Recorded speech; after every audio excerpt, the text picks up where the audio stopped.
Assalamualaikum warahmatullahi wabarakatuh.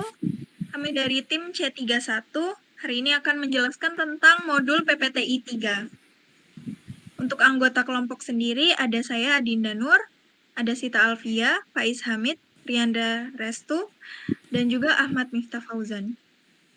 Lanjut untuk materi yang pertama ada line balancing. Line balancing adalah suatu penugasan sejumlah pekerjaan yang saling berkaitan dalam satu lintasan atau lini produksi. Stasiun kerja tersebut memiliki waktu yang tidak melebihi waktu siklus dan stasiun kerja. Fungsi dari line balancing ini adalah meminimumkan waktu menganggur atau yang biasa disebut idle time pada lintasan yang ditentukan oleh operasi yang paling lambat.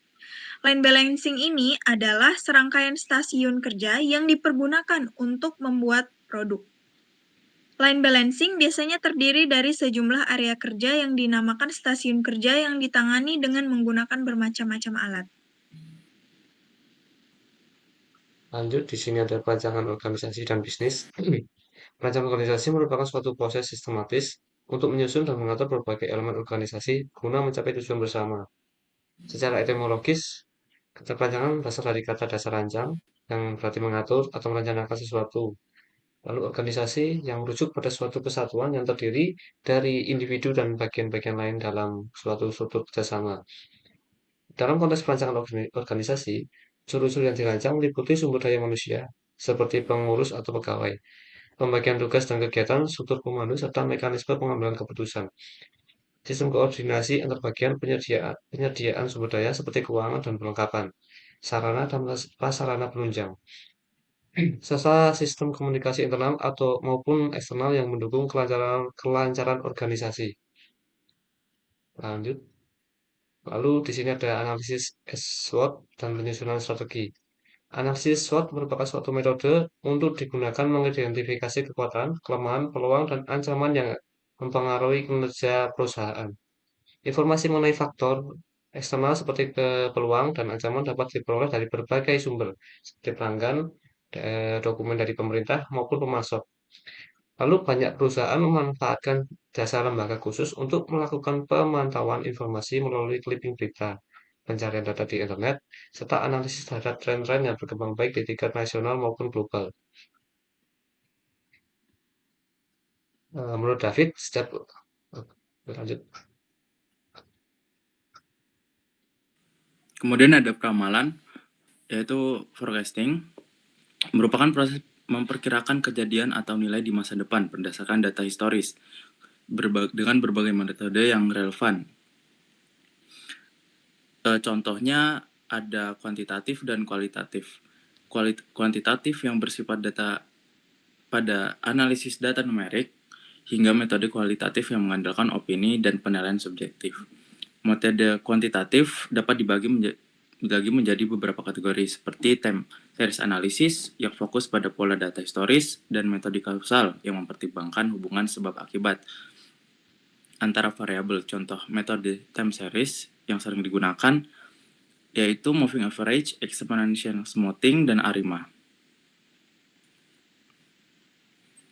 Kemudian aggregate planning atau perencanaan agregat adalah proses perencanaan yang dilakukan untuk menentukan tingkat output yang optimal dalam jangka waktu menengah, biasanya 3 hingga 18 bulan ke depan.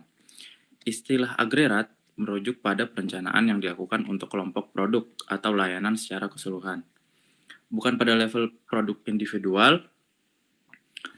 Tujuan utama dari aggregate planning ini untuk menyeimbangkan antara permintaan dan kapasitas produksi dengan biaya minimal.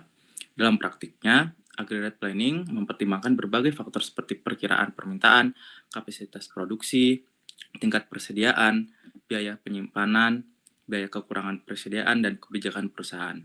Hasil dari aggregate planning ini berupa rencana produksi agregat yang menetapkan tingkat produksi, tingkat persediaan, dan mungkin perubahan tingkat tenaga kerja untuk setiap periode waktu dalam horizon perencanaan. Kemudian selanjutnya ada MRP. Perencanaan kebutuhan material atau material requirement planning adalah satu metode untuk menentukan apa, kapan, dan berapa jumlah material yang dibutuhkan untuk memenuhi kebutuhan perencanaan produksi. Sistem ini menyediakan suatu sistem penjadwalan yang tepat, sistem pengontrolan material yang efektif, dan satu mekanisme penjadwalan ulang untuk merevisi suatu rencana ketika suatu perubahan terjadi.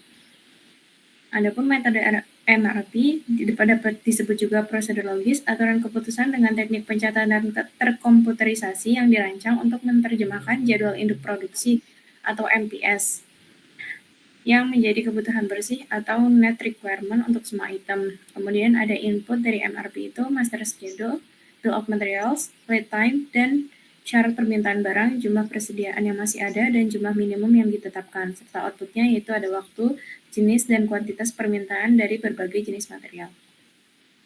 Kemudian untuk perencanaan kapasitas, yaitu proses untuk menentukan jumlah sumber daya, tenaga kerja, mesin, dan waktu yang dibutuhkan untuk memenuhi permintaan produksi.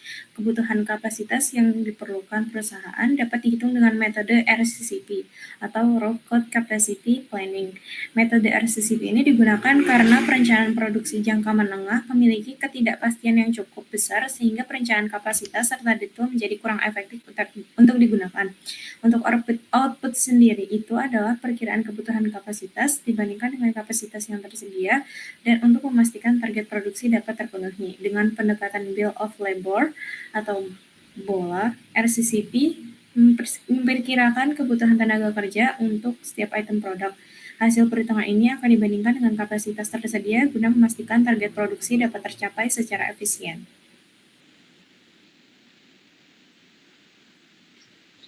Lalu untuk penentuan HPP, yang pertama ialah pengertian HPP atau harga pokok produksi. Menurut merupakan pengorbanan sumber ekonomi yang diukur dalam satuan uang yang telah terjadi atau kemungkinan terjadi untuk memperoleh penghasilan. Manfaat HPP yaitu informasi harga pokok produksi yang dihitung untuk jangka waktu tertentu bermanfaat bagi manajemen untuk menentukan harga jual produk, memantau realisasi biaya produksi, menghitung laba atau rugi periodik, menentukan harga pokok persediaan produk jadi dan produk dalam proses yang disajikan dalam neraca. Untuk metode penentuan HPP ada dua, yakni full costing, yakni metode penentuan kos produksi yang terdiri dari biaya bahan baku, biaya tenaga kerja langsung, dan biaya overhead pabrik yang berperilaku variabel maupun tetap. Untuk metode yang kedua yaitu variable costing, yaitu metode penentuan kos produksi yang hanya memperhitungkan biaya produksi yang berperilaku variabel ke dalam kos produksi, yang terdiri dari biaya bahan baku, biaya tenaga kerja langsung, dan biaya overhead pabrik variabel. Next slide. Untuk HJP, pengertian HJP adalah harga jual produk atau selling price, adalah harga jual yang meliputi biaya yang dikeluarkan untuk produksi dan distribusi, ditambah dengan jumlah laba yang diinginkan. Keputusan penetapan harga bertujuan untuk memaksimalkan laba yang diharapkan dengan meminimalkan biaya yang dikeluarkan. Secara internal, pengeluaran biaya yang lebih rendah atas suatu produk yang dihasilkan mempengaruhi harga jual yang optimal, juga mempengaruhi keuntungan yang diharapkan. Sekian dari kelompok presentasi C31. penjelasan modul dari C31.